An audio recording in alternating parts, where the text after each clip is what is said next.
You're way too beautiful, girl. That's why it'll never work. You have me suicidal, suicidal when you say it's over. Damn all these beautiful girls. That's why it'll never work. You Suicidal suicide. when they say it's over. Bro, is that our first duet, man? No, we've done a duet before. Used to chill at the bar, and you took it too far. Oh, and then you stole my heart. We, Gotta and get out the we tropical both know bongos here, man. love never lasts for. That song was so fire. But yo, Sean Kingston, something happened to him because you were saying I was like, I hope he's good, man. Last I heard, I think he was locked up. Baby was mama arrested troubles? I don't in know. California after his home in Florida was raided by SWAT. Theft charges. Jeez. Fraud, theft, extradition. Wow. Damn.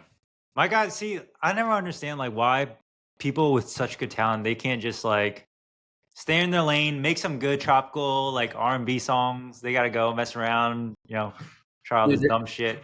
there We was don't have any good new tropical songs coming out.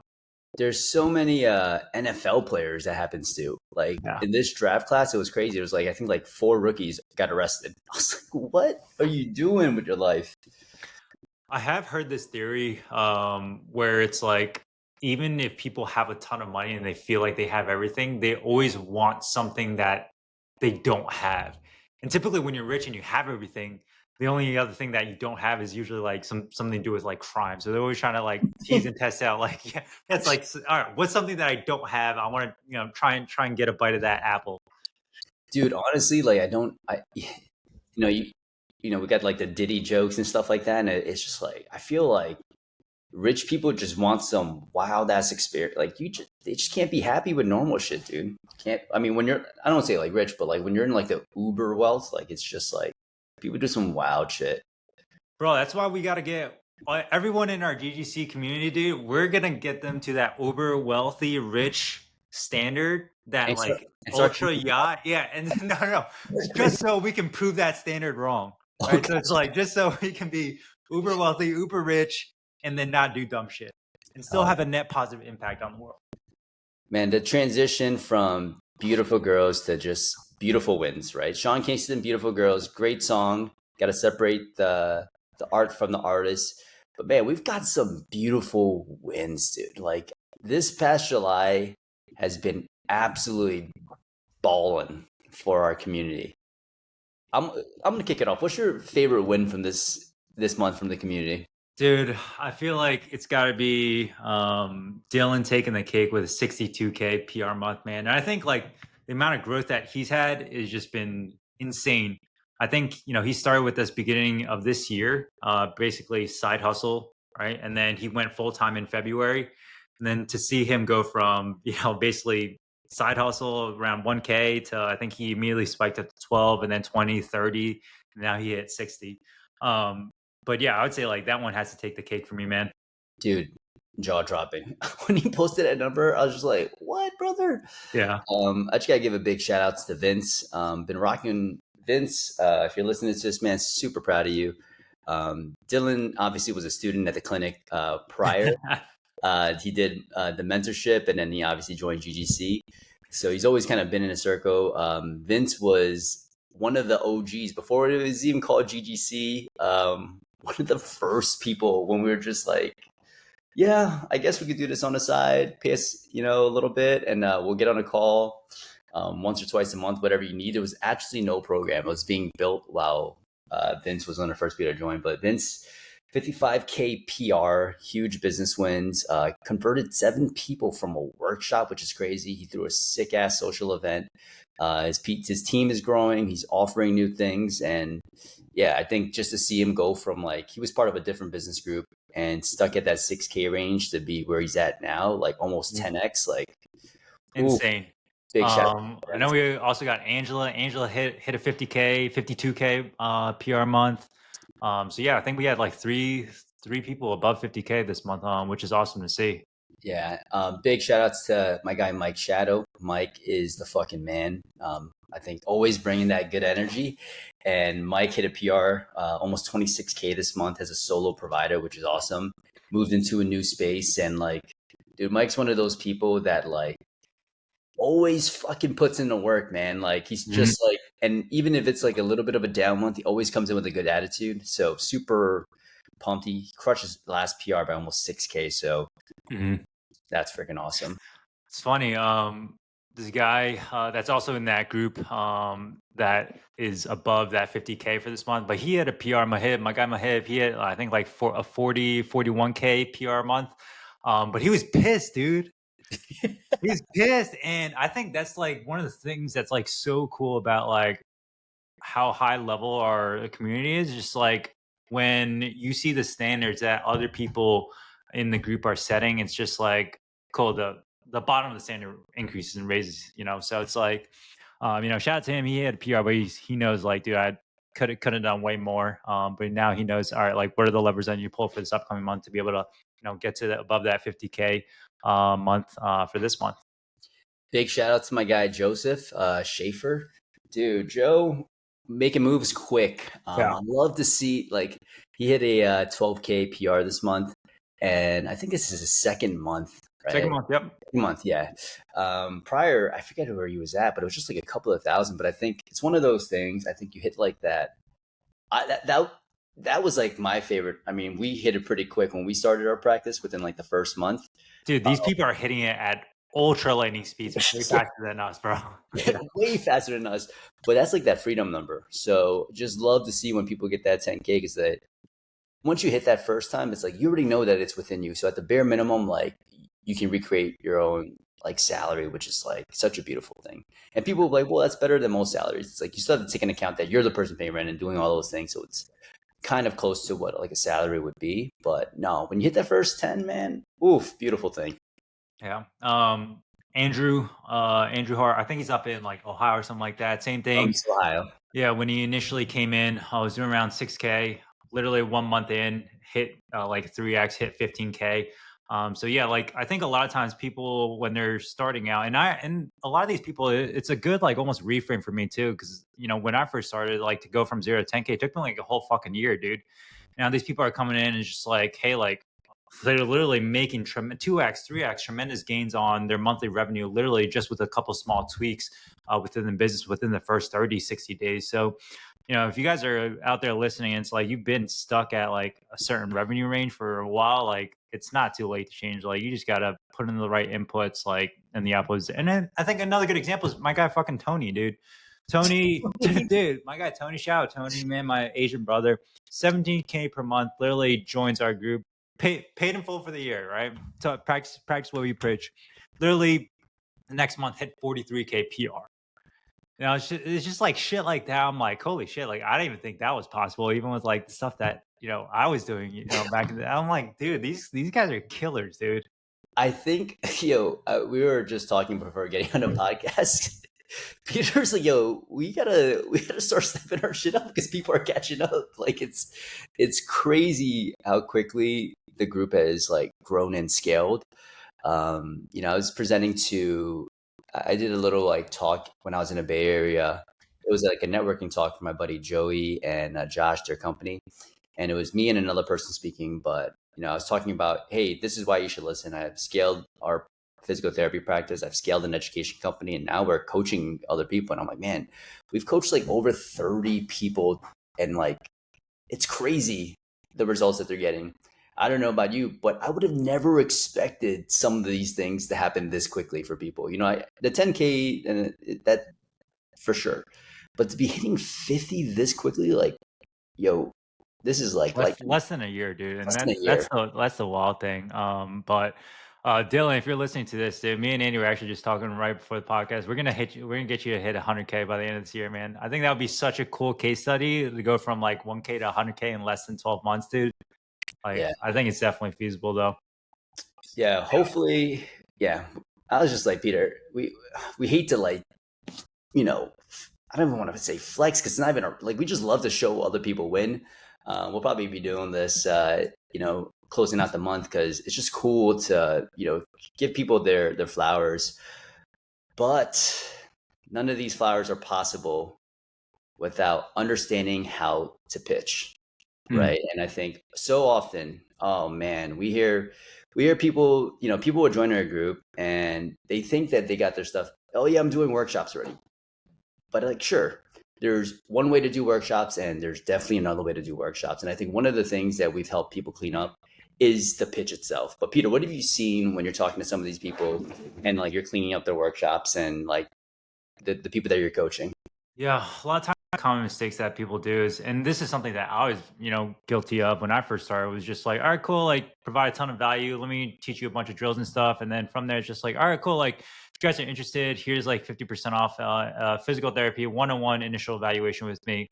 And then, yeah, meet me over there. I'll sign you up. Right. And it's like crickets, dude, dead ass crickets. And so, yeah, I just became like super frustrated. And I was like, dude, I'm like, why aren't people closing? And so the more you look into it, there's actually like, especially when people are selling one to many, right? I think like Russell Brunson's a really great example of this. Like, there's very great specific strategies when it comes to giving your pitch in a way that really resonates and speaks to people. And I think a lot of times, like us as physical therapists, we get so hung up on just like talking about like the shiny object stuff of like, all right, it's one on one, it's physical therapy.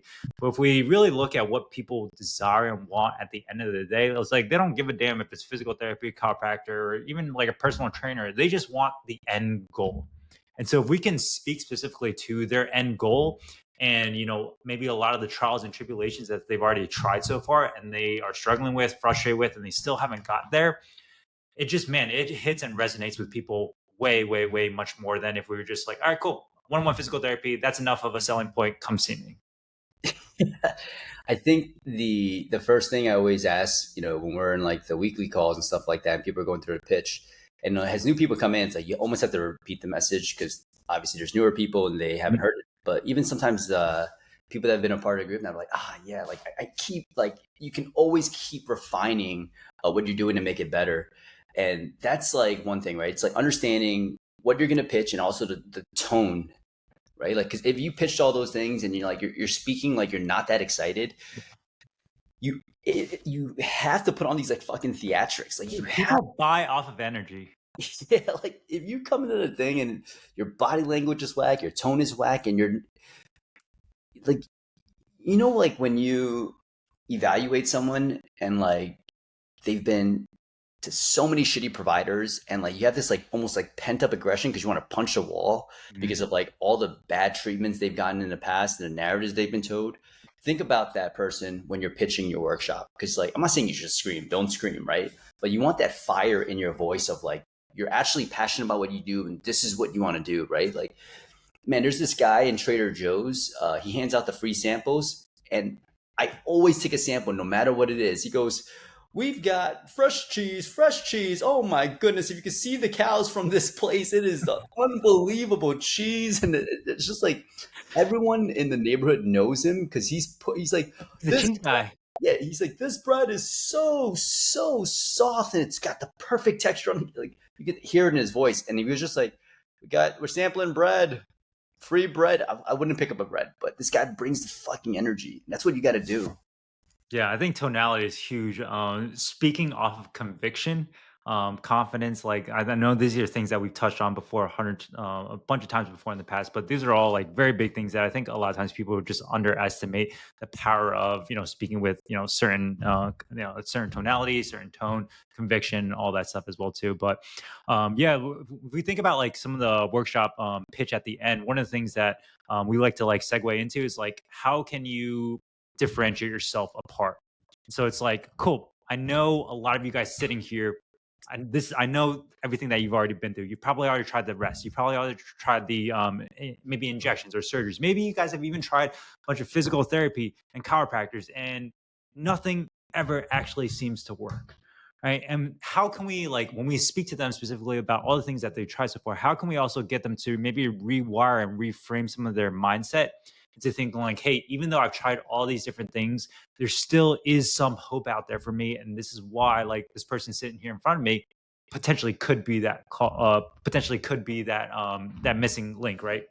And so there are like two pretty good analogies that I like to use at the end of the workshop that kind of resonates with people. So the first one is going to be like a plumber analogy, right? So it's like, hey, a lot of you guys have maybe tried out a bunch of physical therapy before in the past and it hasn't worked. Well, just because maybe you've had like a leaky pipe in your toilet, and the first plumber comes out, they come out, they do a really shit job, and they don't fix it, and you still have a leaky pipe going through your toilet, right? Maybe a second one comes out, and maybe they try out a couple different screws and different wrenches, and it still doesn't work. You still have a leaky pipe, but that doesn't mean like just because the first two plumbers didn't work out, that doesn't mean that you don't need a plumber, right? You just need to find the right plumber that was specific for you. And same thing with maybe even like with like dating, right? This one always kind of resonates with people as well too. It's like, hey, just because maybe you've dated like 2 or 3 girls before in the past, and maybe one ghosted you, maybe one like absolutely broke your heart. Like, what are you gonna do? Just like not put yourself out there and like not date? What are you gonna do? Stay single? Right? There's someone out there that is like the perfect fit for you based on your goals and the activities that you want to be able to get back to, and you just hadn't found that person yet. I'm here to tell you, like, this is why we would be the good fit, right? We know exactly, the sport that you're trying to get back to because of X, Y, Z, and you're there talking to them about that. So helping people like rewire and re-break a lot of their limiting beliefs in terms of like the things they've tried to do so far is like one of the main things that we do when it comes to like the workshop pitches. Oof. Rewind at 0.5x speed. Fucking take some notes. I love that. I love that one. I like the plumber one. I love the dating one because that's like just because you got you can always make like little toxic relationship jokes on that one as well. Yeah, but I mean, it's so frustrating, because like a lot of times, like you ever get someone in front of you and like they just like won't try anything else, and you just want to like shake the shit out of them, like wake up, like hey, like we can help you. And it's so frustrating because sometimes like people just like they just feel so defeated because they've tried all these other things before, and unfortunate if they've had a shitty physical therapy experience, it kind of just doesn't look great on the profession. But it's like, how can we change the perception of it, and how can we give them hope? And I think that's the main thing at the end of the day. How can we provide hope? Let them know there is still some hope out there for them, as long as it's the right input, as long as it's the right person. Yeah, and like speak with some swagger, right? Like I think one thing that like people are afraid to do, it's like, and you know what? Chances are you might have done physical therapy already, right? And let me guess, right? Let me guess, you got stretched on the table. They fucking zapped you a little bit. They put some ice in your heat, and then you did a bunch of bullshit exercises. And then what? You came back 2 to 3 times a week to do the same exercises that you could have done at home, and it felt like fucking babysitting. Right? You felt like you were getting babysat. And you weren't even getting babysat by the physical therapist. You're getting babysat by like one of the people that isn't even a doctor or trained physical therapist, and they're just watching you, right? And they're getting paid minimum wage. Like, do you think that's going to help? I know it doesn't help because that's every single patient that comes into our clinic and refuses to ever go back to other physical therapists again. So why the hell should you come to Emotion RX? Because we're the fucking complete opposite. You hate that shit, right? And then you start to list off all the things that you want to do. And it's just like, that sounds like something that will entice you. If that sounds like that's going to help you get back to doing everything that you love, we've got an amazing deal. And you can chat to us after this. Like chat to us and you can pitch it right there. But it's like, you got to make people feel an emotion. 100%. And then from there, we talk about very in depth, like what they're going to get on the very first visit or the initial evaluation, right? A lot of times we just throw out the word, oh, like come in for the eval, come in for the assessment.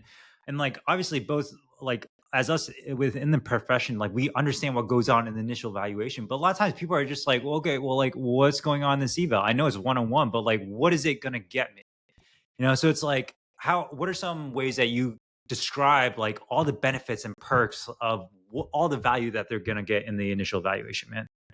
The first one is just like, hey, like if you book an evaluation, this is what it's going to look like. Within the first session, we're going to tell you exactly what's going on.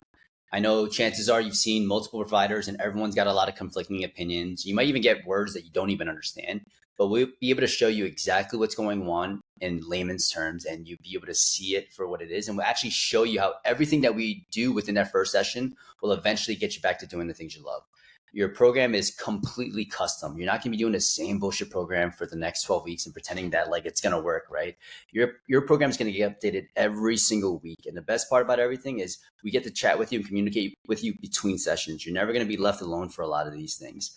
Most of the time, physical therapists are not available to you. They're managing way too many people, which is why we decided to do things completely one-on-one, 100% tailored attention. And your program is super in-depth. You get a custom warm-up, a custom strength program, and all of these things. I get riled up because I think we deliver so much freaking value. But if you are someone that has been screwed by the healthcare system, I promise it's going to change your life. Yeah, I love that. The three main things that we usually try and sum up for people in terms of like deliverables that they're going to get is they're going to understand exactly what the root cause problem is, right? So it's like a lot of times people may know what's going on or they may not know what's going on, but we're going to give you clear cut answers, give you exact clarity on what exactly the root cause of the problem is. And then from there, we're going to do treatment same exact day. A lot of times people coming in, they see like a 2 to 3 level increase in their symptoms immediately just on that very first same day, right? And these treatment and exercises are going to be specific for your root cause problem. But again, we can't give you that until we know what actually is going on. And then finally, at the very end, you're going to get a customized program that gives you an exact step-by-step solution to take you from where you are to the end goal that you want to do so bad, but you haven't been able to do before. So pretty much what that means for you is you're going to know exactly what's going on. Most importantly, you're going to know how we can go about getting this resolved. And then here's a final like ribbon on top that we tie it in. You basically make it an offer for them where they can't lose. And so it's like, and I know a lot of you guys have been through, treatment and evaluations where you haven't gotten any value out of it. And so we're so confident that if you come in for the initial evaluation, you don't feel like it was helpful at all, you don't have to pay. Right. But it's like, we know 1,000% once they come in, we're going to fucking rock their socks off, dude. But it's like a lot of times people are just so skeptical. So it's like, how can we take away all the risk from them? Right. People are afraid, hey, like, I don't want to come in, it's even if it's paying for money or be worse, pay for time that I could potentially be using elsewhere. Like, as business owners, we're always super about, sacred with our time. So how can I make it a no-brainer offer for them where it's like, hey, like, even if you come in, worst thing that can happen is like, hey, you spend an hour with a professional who knows, hopefully knows what they're doing. And, even if you don't feel like it's helpful, hey, you're good. You don't have to pay for the second. But again, we've just never had this happen before. That's why we can make such a big offer, big claim. And something to get you out of the mindset where like you think that people are just gonna like take this session and be like, oh yeah, it wasn't worth it. Just remember that when you can truly help someone and you create such a tangible plan and that person truly needs your help, they're not going to want to step away from that. Yeah. Right. It's very rare. Now, if you eval and it's a super complicated case, then yeah, it might not be the right fit, especially if you can't provide that. Like if you can't provide those deliverables, you're probably not going to convert. But chances are like most people who are coming in, like it's not that complicated, right? Like 95% of people, if you're pretty damn good at what you do, you'll know, what they're dealing with is within your scope of practice. You should be able to deliver on those results within that first session. Yeah. And will there be a time where someone asks for a refund? Sure. Right. Like, of course, like it happens, but they probably weren't the right fit anyway. They're probably the same type of person that like would do, instead of getting the help they need, they try to solve their own problems through YouTube. Right. Instead of like hiring an accountant, they probably like use some random ass software, or like, they use ChatGPT for like everything, even though it's not really saving them in the long haul. Yeah. Yeah. I think I always just like think, hey, what is the end outcome that people are really wanting, right? And for a lot of times, it's almost kind of like a two-part problem that we're helping them solve. The initial evaluation, the first part is really just helping them figure out like what's the appropriate entry point of loading, or helping them understand like what is like the main root cause of the problem, right? What is like causing this thing that I've been dealing with for so long? So we promise them that on the initial evaluation, and then from there, the plan of care or the package that we're selling them is the desired end outcomes. Like, cool, now we know what's going on. Cool, now we have an entry point of loading. But can we? And again, we'll show them the progressions, like on the whiteboard, on a piece of paper. Like, hey, these are, you got to progress through plow progressions, all these things, loading. But it's like what we're actually selling them is the end outcome of them being able to do, the higher level activity without any kind of limitations, with full confidence, without any kind of apprehension or fear. And again, like there should be like the larger the gap between, from where they are on the eval to the end goal, the more likely somebody is to be like, holy shit, like this is very clear. Thank you so much for giving me this like laid out step by step, progression, but I don't think I can do this myself. I like need your help to and help me implement this to be able to help me get back to this. So it's really just, yeah, can we help them reveal like the end desire that they want? And then if we can do that versus like, oh, it's physical therapy, it's one-on-one, like people are going to feel way more attached to, hey, being able to play with your kids without back pain for the first time in 20 years than like trying to sell one-on-one physical therapy. And then leading up to it, it's like the pitch isn't just the end. It's throughout the whole damn thing, right? I think oftentimes too, it's like people don't know that like their body shouldn't feel like shit. They think it's just normal, right? You have to zoom out. You know so much about the body. You know that people are capable of running things like a marathon, not feeling like they got to stay in Normatec boots for a month after to recover. You know that people should be able to deadlift and not feel their back like just absolutely feel wrecked afterwards, right? Or like that you should be able to get through like an Orange Theory class and enjoy it without thinking about pain, right? So when you're going through your screens, your workshops, whatever it is that you're doing, and someone starts to make note, or like maybe you do a screen and it looks really tight, or maybe you do a screen and like someone's pains get reproduced, you should go up to them like, that's not normal, and we can help you address that, right? Like point out the fact that they have a problem, because people are not going to want to purchase a solution if they don't think they have a problem. So like when people are doing the actual workshop, like, ooh, that's not good. Mm-hmm. Those hips are not good, right? And it's like, you got to be like, you can't normalize these things, because some people are like, oh yeah, your hips are a little tight. Oh, if it's a little tight, I don't want to come in for an eval. But it's like, but if you tell me my hips are locked up, or like, oh, that does not look good, you've got my attention. Yeah, I almost like to think of it as like within like a consumer or a lead or a buyer, there's different stages of awareness, right? So you have people who the very first step that they need to take is just being problem aware. And I think that's really where like the workshops and maybe like the free deliverables that we're giving out on the internet, it's to help them realize and understand like, hey, I have a problem, right? And that needs to be addressed. It's not okay for me to live with this. From there, the pitch, right? That's where we go more into like a solution aware. All right, cool. I know I have a problem, but maybe I don't know what is the solution. All right. So at the end of the workshop, cool. Now we're pitching them the solution of like, okay, this is a professional that can help me get back to doing, X, Y, Z. And then from there, the last stage is, most aware. And that's basically, hey, like they're product aware. So they know, all right, this is what separates Moment PTP different from everybody else.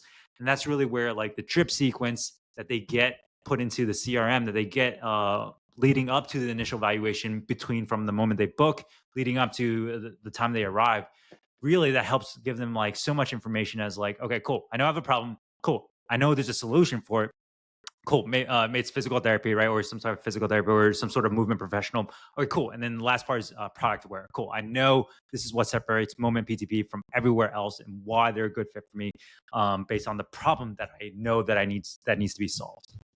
And then the final touch, right, is like, I have nothing to lose. Yeah. If it doesn't work, like I'm good to go. But if it does work, well, take away all the risk. Yeah. Man, is there? What are we missing on this one right here? I think that covers it, man. Like, provide as much, or can we describe the dream outcome in a way that helps them understand it? Provide it with like, and stack it with so much value that, and this is straight from Hormozy, but it's like you create it with so much value and offer that they feel stupid saying no. And I think really that last part is really just decreasing risk. And we've done this a couple times before, even with like on like a hard ticket plan of care, right? For somebody who has done PT before, or maybe has paid like 3K, 4K to like a chiropractor, and they haven't gotten results. And so it's like they're apprehensive, right? They've been burned before. It's like, how can I trust you to like go through this, and give me the outcome and goal that you say you would. And so we basically make it what we call like a conditional guarantee. But it's like, hey, if you come into this program, and you do everything that we tell you to do. You do all the workouts we give you at home. You check it off. We see that you check it off. You're communicating with us on a weekly basis. You're coming in at the frequency that we tell you to do. If you don't see any improvement at all at the end of like the 8 weeks, 12 weeks, like we'll refund your money, no questions asked. But again, obviously, you make it in a way where as long as they put in the work, right, like they're gonna see outcomes. Love it, love it. And other things to think about. Peter shared this on the Wins channel. It's just like workshops, you'll definitely convert a lot of people right then and there, right? But sometimes it's in playing the long game. I think Peter was like, "Yo, this person remembered me from 3 years ago." Yeah, fucking 3 years ago. Yeah. Like the reason why you have to market, it's like one, those, like if you do a good job and your messaging is super clear, people will remember you when they need you, because not every single person there is like, oh, I'm in debilitating pain, right? They might just be interested in like something that they can implement. For the people there that are in pain, yes, absolutely, you do everything in your power to convert them if you can help them. But for the people that aren't, just remember that like you can still make it a phenomenal impression. Pain is one of those things that like everyone has, Yeah. right? At some point. And if they don't have it, they know friends or family that have it. So it's just like, you're not just marketing to the person that's in a room, right? You're marketing to people that like, that they know, like everyone knows somebody. So the better that you get at these things, that person might go to dinner and meet with someone who's like, oh my gosh, I'm feeling this. And I don't feel like, oh, that's exactly what Dr. Peter said. You should reach out to these people, right? Like, workshops, you got to bring the energy. You got to clean up your message and like just show people exactly what you offer. Don't just rely on things like, and we're one-on-one. Like people don't even know what that means or what it's going to do for them. I would highly encourage you guys like record both your evaluations as well as your pitch at the end of the workshop. See what's the type of energy you're bringing. See like how are you pitching? How are you closing? Do you feel like, hey, based on that, like if you were sitting in the audience, do you feel like, hey, it's enough energy and enough conviction that you yourself would want to take action, right, on that? And I think like there's a very big difference between what you think how you're coming off across as versus what it actually comes across as. And it was a big realization for me too when I first, started actually like reviewing, how I was actually pitching. I was like, wait, that does not sound like what I think I sound like in my head. So it just gives you a lot of like good feedback in terms of, what should you change? Should you make it, a line a little bit punchier? Should you pause at this certain time frame, to make a larger impact on how you're delivering it? And if you're going to be the type of person that says that, oh, but that's just not me, that's fine, right? Like changing yourself to become the person you need to be in order to fucking see the success that you want isn't for everybody, right? Like some people just want to stay exactly the same, and that's dope. But chances are, if you're listening to this fucking podcast and you like the shit that we do and you're fucking feeling inspired, you probably don't want to be that person. No. So everyone's capable of having a little bit more swagger. Everyone's capable of pitching with a little bit more confidence and conviction. Like, stop telling yourself that you're not able to do these things. Like Peter, when you first started out, were you this good? No, hell no, dude. Hell no. Dude, Peter and I Absolutely could not. barely graduate from fucking school. Like Yeah. we could barely get a Yeah. degree. That was shit, dude. I didn't even know I was gonna become a physical therapist. I thought I was gonna pick a different career because I failed my boards and yeah, shit, I almost got kicked out of school, bro. Yeah, and I could barely get into school. Like, and we've had to learn all of these skills as well, right? So like, and we didn't like when we were starting out, there wasn't that many podcasts to listen to or like people doing it to get inspiration from. So the fact that like you can listen to two dudes chop it up and you can follow like the people that were coaching and you can actually see them that they're physical, tangible businesses. Like that should be enough evidence for you that like this shit can get done really, really well. For sure. I think like the only person that's stopping you from doing what or the goal that you want to be able to achieve is really just yourself. I think we talk about this a lot, but it's like you're your own worst nightmare, you're your worst enemy. Like you're always just thinking, hey, like not going to be able to achieve this, can't do it myself. But if you can kind of unlock that, like, dude, it's limitless, man. Like the shit that I feel like I can do now, bro. I'm like, dude, we're taking this shit to the fucking moon. Yeah. Oh man, yo, we got GG Live this weekend is gonna get I'm pumped, popping. dude. It's gonna be fucking dope to be Big down weekend. there. So big weekend. So man, the next episode is gonna be a recap. Hell yeah. It's gonna be a recap. But we're super excited to see everyone in person. Man, this is gonna be a crazy weekend Yeah. because I don't think we were ever thinking about this kind of growth or seeing this many people do their thing, and connecting person is gonna be dope. So yeah, you can't comment GGC live on the DM anymore. We can't. It's too late. It's You too missed late. out. But we'll keep you posted on the next one. We got a couple of cool webinars coming up in the month of August, and we'll definitely have more information by next week. But yo, guys, appreciate the love. We are at 33, I think, at the time. Let's go. One more than last week. Hell yeah. Yeah, one more than last week. If we can get this to 35 by next week, all right? Full song. Full song. Come on, guys. Let's get it. Peace. Peace.